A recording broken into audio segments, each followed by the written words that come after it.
Spoiler alert, video ini mengandung bocoran cerita serial What If episode ketiga yang bisa saja mengganggu lu yang belum nonton.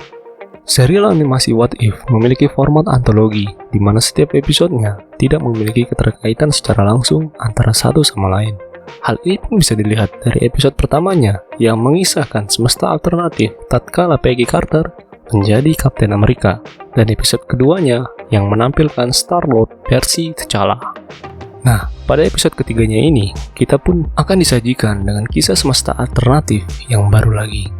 Dalam episode ini, Tony Stark alias Iron Man dikisahkan tewas ketika dia masih menjadi kandidat anggota Avengers di film Iron Man kedua. Black Widow yang saat itu menyuntikkan serum ke tubuh Stark pun akhirnya ditangkap karena dianggap sebagai pembunuh Iron Man. Namun, ternyata kematian Tony Stark bukan satu-satunya insiden mengerikan yang terjadi di episode ketiga serial What If ini, sebab sejumlah kandidat anggota Avengers lainnya juga ikut tewas terbunuh secara misterius. Bahkan setelah Black Widow ditangkap, hasilnya Nick Fury dan Natasha Romanoff pun harus menyelidiki kasus terbunuhnya para kandidat Avengers. Penasaran bagaimana keseruan episode ketiga dari serial What If ini? Mari simak review gue di video ini. Yang pertama, Nexus Event yang bikin para Avengers terbunuh. Seperti biasanya, kisah semesta alternatif yang ada di serial What If berawal dari munculnya Nexus Event alias kejadian yang seharusnya tidak terjadi di Sacred Timeline.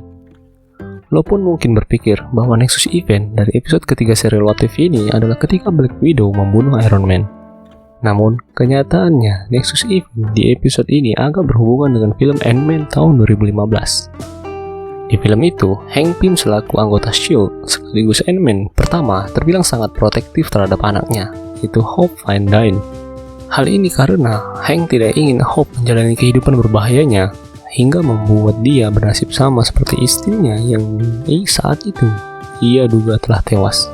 Hank pun baru mengizinkan Hope untuk beraksi sebagai Wasp menjelang filmnya berakhir. Namun, di episode ini tampaknya Hank Pym tidak terlalu protektif terhadap Hope bahkan setelah kematian istrinya.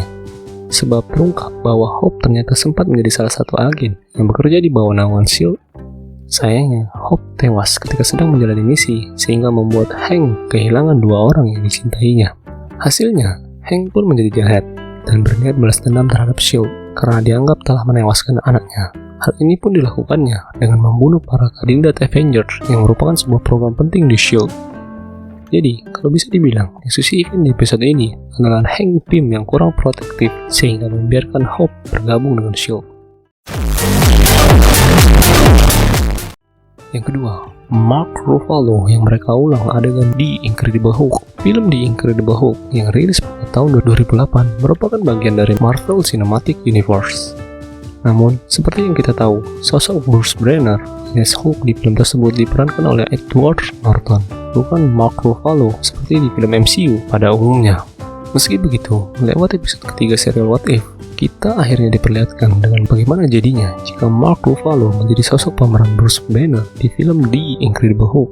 Sebab di episode ini menampilkan adegan pertarungan di perpustakaan yang ada di versi filmnya. Selain itu, Ruffalo juga terlibat sebagai pengisi suara dari Bruce Banner di episode ini yang penampilannya turut dibuat mirip seperti dia. Yang ketiga, Loki yang sukses menginvasi bumi. Seperti yang udah dibahas sebelumnya, episode ketiga serial What If ini berfokus pada terbunuhnya para kandidat program Avengers. Hal ini pun meliputi Thor yang masih menjadi manusia biasa, seperti yang ada di plot film Thor. Dia pun tewas karena tertembak panah milik Hawkeye yang dilepaskan oleh Hank Pym.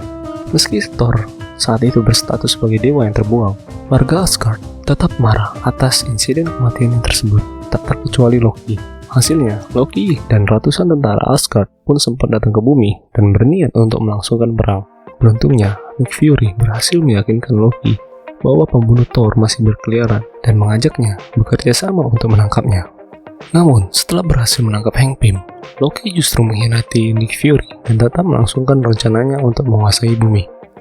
Akibat sejumlah kandidat Avengers telah terbunuh, Nick Fury pun tak berkutik sehingga Loki sukses menginvasi bumi sepenuhnya. Hal ini tentunya berbanding terbalik dengan saat dia mencoba menginvasi bumi seperti di film Avengers. Yang terakhir, anggota alternatif Avenger ciptaan Nick Fury. Nick Fury bisa dibilang kehilangan sejumlah kandidat terkuatnya untuk program Avenger, mulai dari Iron Man, Hawkeye, Thor, Black Widow, hingga Hulk sekalipun, karena seluruhnya tewas dibunuh oleh Hank Pym. Dia pun harus memutar otak untuk bisa mengusir Loki yang sedang menguasai bumi. Pada endingnya, kita pun bisa melihat Fury sedang berada di dalam pesawat tempat Steve Rogers, alias Captain America, yang membeku lengkap dengan tameng vibraniumnya. Setelah itu, di belakang Fury pun muncul sosok bercahaya yang tak lain adalah Carol Danvers, serial Captain Marvel. Adegan tersebut pun membuktikan bahwa Captain Marvel memang selalu menjadi anggota alternatif Nick Fury untuk masuk ke program Avenger. Hanya saja, Captain Marvel cuma dipanggil ketika keadaan di bumi sudah berada di level yang sangat berbahaya, dan tak ada lagi sosok di planet tersebut yang bisa menyelamatkannya. Nah, itulah ulasan gua terkait serial What If episode ketiga ini. Sambil menunggu episode terbarunya tayang pada Rabu depan, yuk tuliskan pendapat lo terkait episode ketiga ini di kolom komentar di bawah. Gua tunggu ya.